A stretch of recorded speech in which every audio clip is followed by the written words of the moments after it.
Përshëndetje të nderuar miq, do të flasim në këtë fillim jave, do ta nisim javën duke zhvilluar një bisedë për aktualitetin nga ngjarjet kriminale dhe atë që po ndodh në politik me avokatin e njohur, mikun e emisionit ton, zotin Kujtim Sakrani. Avokat, përshëndetje dhe faleminderit. Përshëndetje, faleminderit ju për ftesën dhe kënaqësia ime si gjithmonë që komunikoj me ju. Faleminderit avokat. Zoti Sakrani, ditën e sotme ju keni depozituar në apelin e posaçëm një kërkesë tjetër për ndryshimin e masës sigurisë së presidentit, pra Ilir Meta, por pse jeni këtë radhë optimist, sikur e keni deklaruar që brenda muajit tetor zoti Meta do të lirohet nga qelia. Çfarë kam brenda kësaj kërkese ndryshe nga herët e tjera? Mua më vjen mirë që ju po më konfirmoni kërkesën, sepse sinqerisht unë kërkesën e kam depozituar kolegu im dhe mua akoma nuk më ka thënë që kam depozituar, po më vjen mirë që ju mediat e pas keni po avokati presidenti juve ju njohin. E keni marrë informacionin të detajuar, sinqerisht.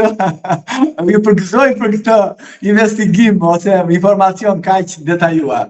Shiko, unë në fakt kam bërë apelim ndaj vendimit datës 19 i nënti të gjykatës posaçme të shkallës parë, të gjyqtares Irena Gjoka, sepse ajo e ka rrëzuar kërkesën për revokimin e masës zotit Meta.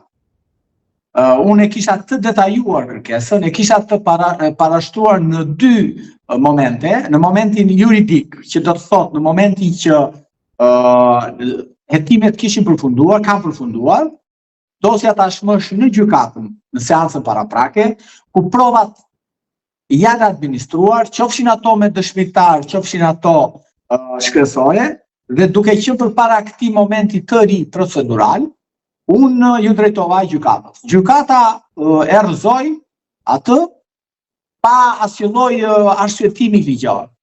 Dhe të sqaroj që përveç faktit juridik, unë gjykatës i kërkova edhe ju bazova në disa vendime të Gjykatës Evropiane të Drejtat Njeriut, që zoti Meta nuk është thjesht një ish zyrtar, ish president, ish kryeminist, ish kryetar kuvendi, ish ministër e kështu me radhë. Aktualisht ai është edhe një opozitar, pra është numri 2 i opozitës, që do të thotë është drejtuesi i një partie parlamentare, që sot është në kuvendin e Shqipërisë, pra Partisë së Lirisë. Dhe nisur nga edhe funksioni i tij si drejtuesi i kësaj partie, unë kisha bazuar kërkesën edhe te faktet të lirisë politike. Liritë politike janë shumë të rëndësishme në dispozitat e kodit e Konvencionit Evropian të Drejtat Njeriut, në nenin 3, 10 dhe 18 të tij, ku saktëson me detaje jo vetëm mënyrën se si duhet të sillesh ndaj një lideri politik, por edhe disa vendime të Gjykatës Evropiane duke bazuar në Timoshenko kundër Ukrainës, Kalashnikov kundër Rusisë, Navalny kundër Rusisë, e disa vendime të tjera, sepse duhet të kemi parasysh një fakt. Nuk ka në asnjë vend të Europës perëndimore, pra të vendeve të Bashkimit Evropian, lider të opozitës të arrestuar dhe të mbajnë në burg. Nuk ka. Jo sepse ata nuk janë të korruptuar ose nuk përfliten, të kuptojmë, ose nuk kanë probleme me ligjin, por ata ndiqen në gjendje të lirë. Nuk ndodh asnjë vend Bashkimit Evropian për vepra penale të cilët ti mendosh se i ke konsumuar 20 vite më parë, apo 10 apo 15 vite më parë, siç pretendohet ndaj zotit Meta, që ti të arrestohesh. Po, mund të ndiqesh penalisht, mund të çohesh në gjykatë, mund vetë të dënohesh, por në gjendje të lirë. Si tha shembulli Sarkozy. Shembulli Sarkozy është shembulli më i mirë se si një president hetohet në gjendje të lirë, gjykohet në gjendje të lirë dhe dënohet, pastaj shkon në burg. Nëse deklarohet fajtor. Dhe këto kanë qenë të gjitha pretendime që unë kisha të bazuara. Gjykata nuk i mori parasysh. Dhe rrëzoi kërkesën. Tani, një njeri që jo të qenë jurist, por njeri zakonshëm, njeri normal, që ka dy paremend dhe kokë kupton, që kjo është një çështje politike. Dhe s'ka asnjë arsye që ti ta marrësh presidentin në dhumat e paraburgimit sigurisht i kriminal. Dhe për bërë ndërshmëri të lartë shoqërore. Jo më jo.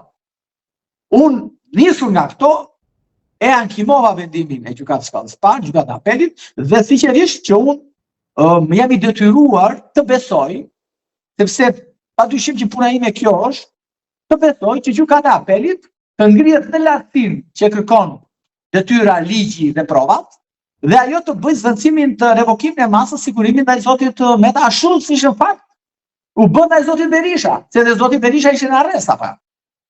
Përfunduan hetimet, kaloi çështja e zotit Berisha në gjykatë në seancë paraprake, gjykata me të drejtë revokoi masat e sigurimit. E ktheu, e la të lirë, pastaj pavarësisht se gjykata apelit e la me detyrë paraqitje. Po ne këtë kërkojmë. Ne nuk jemi në fazën e fajësisë ose të pafajësisë për ish-presidentin. Ajo do zgjidhet në çështje themeli, sepse ajo çështje do zgjasi, do zgjasë me vite. Por ne kërkojmë gjykatës, nuk ka asnjë arsye që ish-presidenti ose presidenti i Partisë së Lirisë të qëndrojë në paraburgim, në kushte paraburgimi.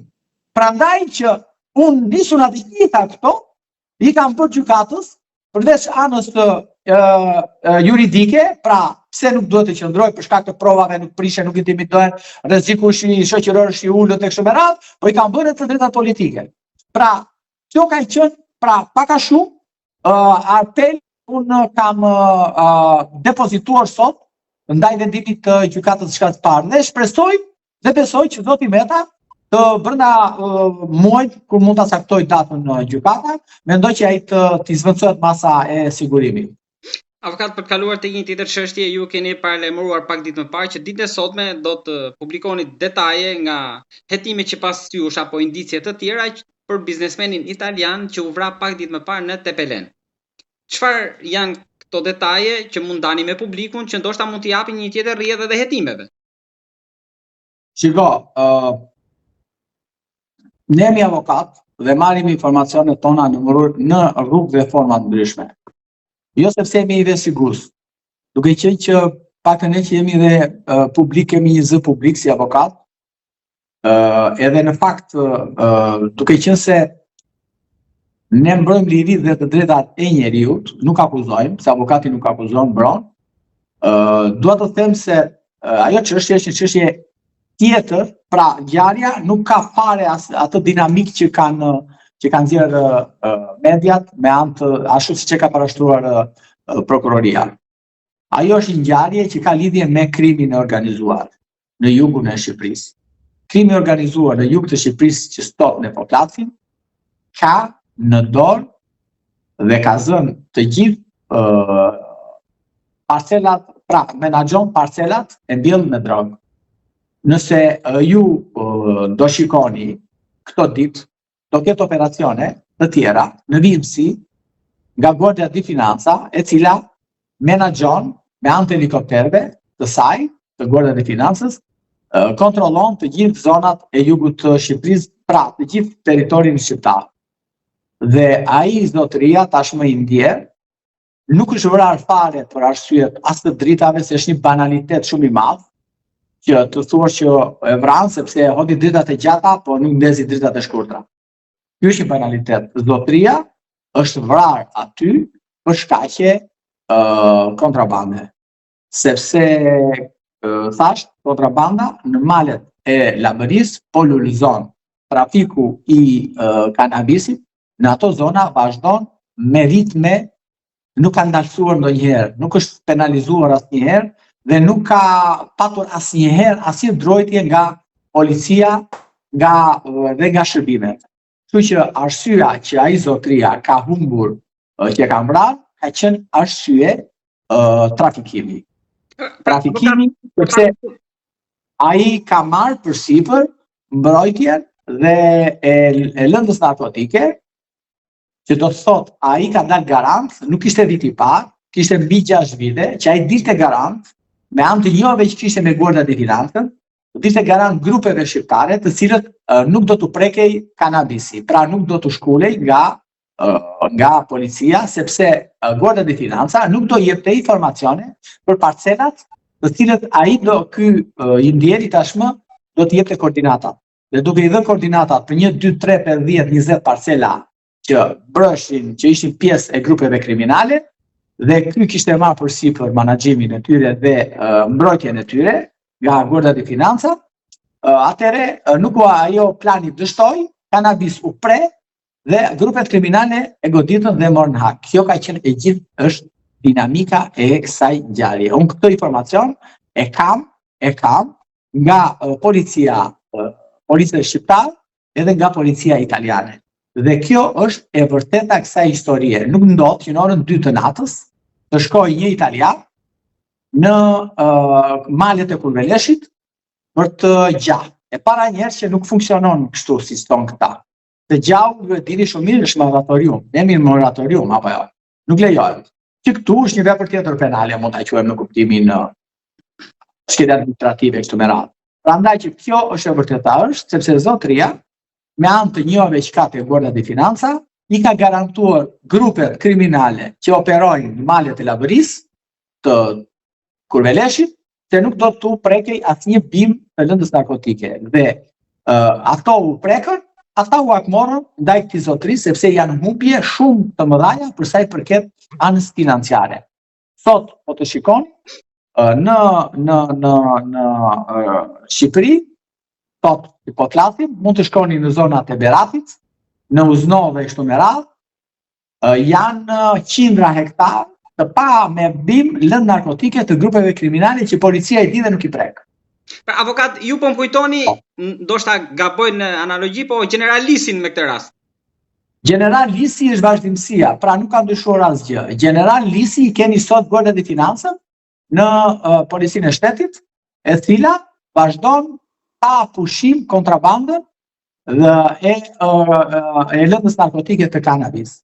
Dhe ata janë të vetmit që kontrollojnë nga ajri parcelat me kanabis, sepse e kanë ata në menaxhim territorin e Shqipërisë për arsyet e luftës kundër lëndës narkotike, dhe ata duke patur lidhje me njerëz miqtë e tyre, sepse i ndjeni tashmë italiani që ka ndëruar jetë, një nga ata që patrullojnë të Guardia di Financës e kishte o dajon e tij o xhaxhan e tij. Pra, kështu që lidhjet janë të ngushta, janë lidhje kriminale. Mua vjen keq për atë zotërin që ka humbur jetën, por ata që e kanë vrarë janë njerëz të cilët kanë pushtet në Shqipëri sot si flasim dhe kanë lidhje të ngushta me policinë e shtetit dhe kështu me radhë. Dhe devijimi që është bërë kësaj ngjarje është shumë i trupshëm nga ana e prokurorisë dhe mbi të gjitha nga ana e policisë kriminale, sepse e di të gjithë zona dhe din të gjithë si ka ndodhur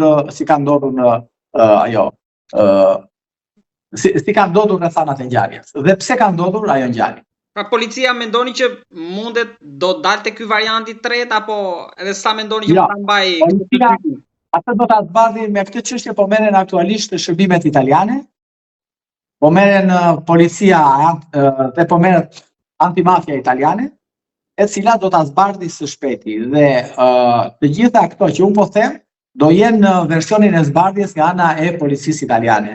Kështu që harrojeni këtë budallëkun e madh që hedhin këta, këta që duke thënë se u vra për dritat. U vra për dritat e gjata apo dritat e shkurtra, apo ishte natë u shkëmbyen gërvish makina kështu me radhë. Këto janë histori rakoti për të tërhequr vëmendjen. E vërteta është kjo që unë po thash. Lidhjet, garancinë që ai kishte dhënë grupeve, të cilët menaxhojnë sot lëndën narkotike në Kurvelesh, të cilën ai kishte dalë garant për mos të prekur nga Guardia di Finanza, ndërkohë ajo u prek, ata u akmorën ndaj këtij. Pra, humbje financiare të mëdha që ata kanë mësuar, ka krijuar hakmarrjen ndaj tashmë të ndjerit biznesmenit italian. Dhe kjo ka qenë viti 6 apo i 7 që ai merrte përsipër këtë lloj pune. Dhe herë vitet e tjera nuk ishte prekur, ishte ruajtur lënda narkotike, kishte vazhduar punën, ishte kultivuar, ishte shitur, ishte çuar ku duhet të quhen destinacion Italia apo në Belgjik apo në Holland. Këtë vit dështuan dhe me dështimin u vra edhe biznesmen italian. Nga droga, avokat, kalojmë tek pronat. Çfarë ka bërë më shumë përshtypje tek rasti i Durrësit?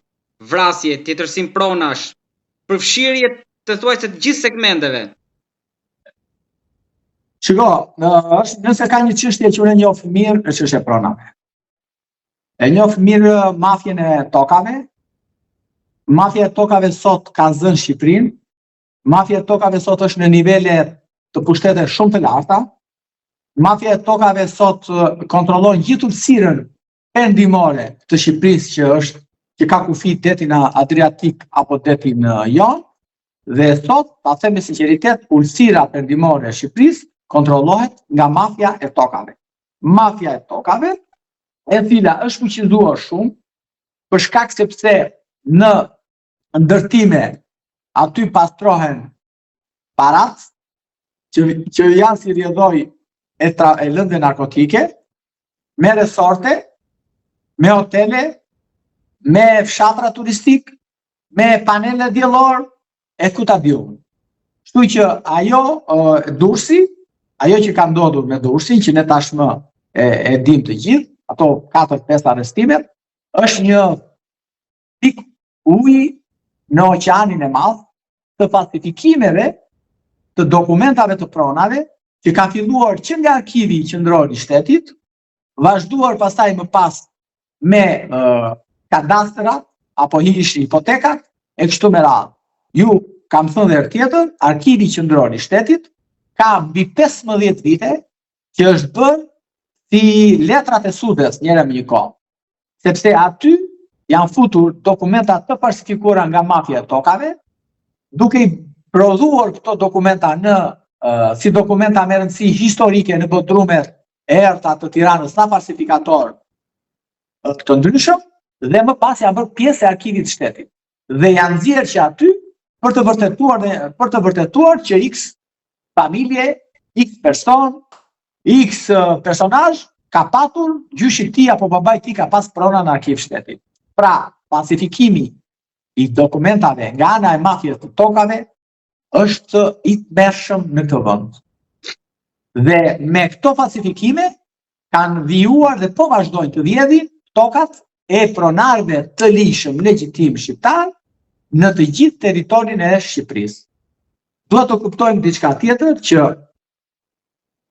në Bregdetin e Dhërmiut, Palasës e gjithë aty, bëhet akoma e pa zhurnuar situata tokat me mi vendosje kështu me radhë, vetëm për fakti sepse duhet të vazhdoj vjedhja e tokave, duhet të vazhdoj dhënia e leve për resorte dhe shkatërrimi total i Bregdetit. Nuk e di, por të shikoni sot çfarë po i bën Dhërmiut dhe Palasës, është asnjë pushtues nuk e ka bërë Shqipërisë. Asnjë pushtues që ka kaluar në këto anë nuk i ka bërë atë që po i bëjnë këta investitor gjëja strategjik, ta ndërtues bandit që po shkatërrojnë të gjithë anën mjedisore të këtij vendi. Pra ka drejt aurontare kur thotë është bërë si Varrez. Unë Auronin e kam mik, dhe unë me Auronin diskutoj për këtë gjë. Auroni është një shqiptar i mirë, i cili e ka dashur dhe do pa asnjë lloj interesi vendin, sepse prandaj ka folur. Prandaj Irak Voja ka folur. Dhe unë flas jo për interesin tim, për hallet e mia, kam plot halle se po më vjen edhe mua tokat e mia, por flas për interesin publik. Problemi qëndron që këtu falsifikimi i dokumentave është çdo gjë që është ndërtuar në jug sot është me dokumenta falsifikuara. Çdo gjë që është ndërtuar sot në jugun e Shqipërisë, resortet gjitha janë mbi dokumenta të falsifikuara. Dhe pronarët o i ka larguar nga Shqipëria, o i ka merruar mos flasin, ose i ka vrarë. Kështu që situata kjo që ne shikojmë me Durrësin është gjëja më koti me atë të cilën është pa zbuluar akoma. Vetë familja e kryeministrit ka marrë 124 dylyp. A e këta në Vuno, ku i gjeti? Ne dim, gjithë e di që nuk ka pasur pronë atje. S'ka patur. Nuk është në gjë keqe që si e pronar. S'ka patur pra. Dhe ka marrë 124 hektar në kanohet e asaja. E Vunojt atje, pjesën më të bukur. Tani, çfarë të them? Po biznesmenët e tjerë. Po ata që po ndërtojnë sot në Kanavastar, në Darzez dhe gjitha, hajde lloj personazhesh, atje zë toka, atje shkatro pyllin atje dhe po ndërtojnë panela diellore. Plus pasaj kanë zënë dhe anën e detit atje, gjithë e ka bërë si ghetto.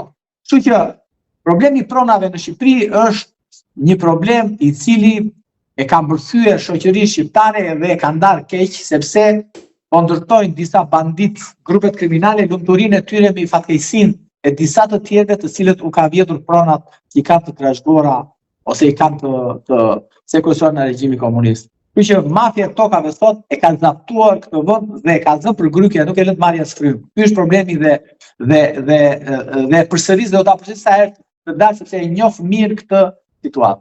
Ndërkohë avokat, në krahun tjetër, qeveria, kryeministri pak ditë më parë paralemoroi burg për ndërtimet pa leje, apo ju duk sikur ishte një duf i shfryrë pas shakas me Donald Trumpin që ndoshta mori një tjetër rrjedh edhe e shfryrur në këtë mënyrë? Shiko, kryeministri e di shumë mirë që po të flasësh për pronat Shqipërinë të regjë vëmendje. Shqiptarët në sot në Shqipëri që ne flasim janë mbi 400.000 ndërtime pa leje, që do të thotë o i kanë në proces legalizimi prej vitesh, ose i kanë ndërtuar i kanë ndërtuar në vitin 2021 këteja që nuk ka patur më proces legal, pra të drejtën për të bërë kërkesën për proces legalizimi. Kryeministri duke ditur të gjithë këtë ndjeshmëri të publikut dhe për të mbuluar atë skandali që ndodhi në Kopenhagen me Macronin dhe me Aliyevin, presidentin e hodhi këtë shashkët për të marrë me pronat. Tani, problemi që do kryeministri e di shumë mirë çfarë po ndodh me pronat e sekuestruara të ushtrisë. Pronat e sekuestruara të ushtrisë i ka sekuestruar Spaku me vendim gjykatash, dhe gjykata kushtetuese ka shkuar. Kryeministri çka ka bërë? Ka sulmuar gjykatat, s'ka marrë parasysh vendimet e gjykatave, sepse që ka sekuestruar të pronën e ushtrisë atje, ku është ndjekje penale që nga presidenti, e dini ju, nga presidenti Begaj, sepse atëherë ka qenë shefi i shtabit, që ka firmosur, ka qenë Olta Gjaçka e kështu me radhë. Dhe kryeministri ka sulmuar përse sepse kishte interesat të ato tokat e ushtrisë. Janë njerëzit e tij atje, janë oligarkët e tij, janë njerëzit që ai ka pasuruar nga mëngjesit darkë me VKM. Se nuk interesohet kryeministri, di shumë mirë kryeministri që në Bregdet sot që për ne po flasim, po ndërtohet pa leje. Po ndërtohet pa leje, marrin leje për të bërë 5 shtëpi ose 50 shtëpi, kështu fshat turistik, si investitor strategjik, ndërtojnë 500. E di shumë mirë kryeministri. E ke parë si palasa, si Varrez. Ta shkosh palasën, në larg për si Varrez, janë ndërtuar mira, në disa mira vila ndërtuar. Ose tek Gjiri i Manastirit, ose tek ajo gjipteat e tjetra. Kryeministri di shumë mirë, por nuk vepron tek ato. Merret me qytetarët e thjeshtë që fundit i kanë shtëpi, mund të kenë dhe shtëpi banimi, kanë gjetur mundësinë për të ndërtuar e kështu me radhë, dhe i frikson ata. Të vjen atje i ka, në mes të Tiranës i ka, në periferi të Tiranës i ka. Marrin leje për 4 vira, bëjnë 24. Pra, kryeministri bën sikur nuk e di. Ai e di shumë mirë se ai kontrollon çdo gjë në këtë vend. Si e di ka ai që si mund të toka pa leje. Nuk është problemi i qytetarëve këtu më. Këtu problemi është të gjithë mafia e ndërtimit që ka zënë tokat e njerëzve, që bëj për zë. Po prishen Orikum sot, po prishen edukat në radhim qytetarëve. Pse po hap Bregdetin se i ka shpërndar me investime strategjike për ndërtuar atje. Kështu që unë nuk e besoj shumë kryeministrin sepse kryeministri sa herë që ka hall hedh në një shashk. Me kështu që kjo që thot ai që do mbajnë në përgjegjësi, sot ligji për ndërtimet pa leje sot e ka. Leni 129A e ka të parashikuar kur ti ndërton pa leje në tokën shtetërore dhe ndërton pa leje në tokën tënde. Pra, dispozita është aty, masa e dënimit është aty, nuk është se këtu nuk ka votu për ligjet Shqipëria. Këtu problemi është ligjet i shkeli pari kryeministri, vazhdon pastaj me ministrat, me deputetët, me i nukun i nuvin e kështu me radhë, edhe vazhdon batërdia dhe shkatërimi i tokave dhe pronave publike. Avokat, lutem jepni një koment të fundit politik për situatën Tiranë. Kryesia e vogël e Partisë Demokratike vendosi 3 emra. Është Ermal Hasimja, Florian Binaj dhe Florian Haçkaj. Një nga këta 3 do të mbështes pra opozita. Ju si mendoni për emrat, cili në gjykimin tuaj është i duri, dhe për strategjinë që Partia Demokratike, si thua, e dorëzoi tek të pavarurit?